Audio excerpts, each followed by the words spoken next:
Rôle au théâtre dans Promenade de santé, entre amour et folie.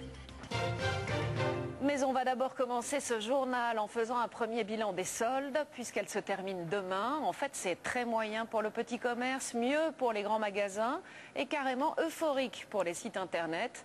Ce qui a sauvé le textile, c'est tout simplement l'hiver. Françoise Vallet, Jean-François Monnier. 24 heures chrono pour faire les derniers soldes. Voilà, j'ai pris quelques jours de vacances, les 3 derniers jours pour les faire. Je suis du Sud et bon, je trouve que c'est avantageux. Vous voulez essayer ? La collection printemps-été est arrivée, mais là, juste derrière, il reste de bonnes affaires. Selon l'IFOP, 58% des Français ont fait les soldes d'hiver. C'est moins que l'année passée. Les clients font très attention à leurs dépenses. Les années précédentes, ils achetaient une, deux, trois paires, tandis que là, bon, déjà avec le prix, ils regardent un petit peu les prix, et puis en fonction de leur budget, ils achètent beaucoup moins.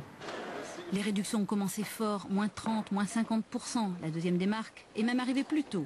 Au final, les ventes textiles enregistrent une baisse de 2 à 5% en moyenne par rapport à l'année dernière, une année déjà morose. Malgré la météo, les grèves des transports, un début chaotique, le bilan n'est pas forcément catastrophique. Sur toute la durée des soldes, en fin de compte, l'un dans l'autre, on voit quand même qu'on a fait des bonnes soldes. On aurait pu penser que les clients découragés par le froid se réfugient dans les centres commerciaux. Là encore, le bilan est mitigé. Moins 3% de ventes par rapport à 2008. Les super et hypermarchés ont été les moins fréquentés. Seul le commerce par Internet semble tirer son épingle du jeu avec un nombre de visiteurs constant. Les sites en ligne ont augmenté leurs ventes de 19%.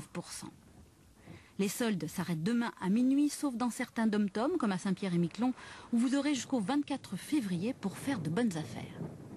Ils ne veulent toujours pas reprendre le travail dans ces conditions. Les professeurs de Vitry-sur-Seine exercent aujourd'hui encore leur droit de retrait. Pour eux, il faudrait le double de surveillants dans leur établissement pour que la sécurité soit assurée.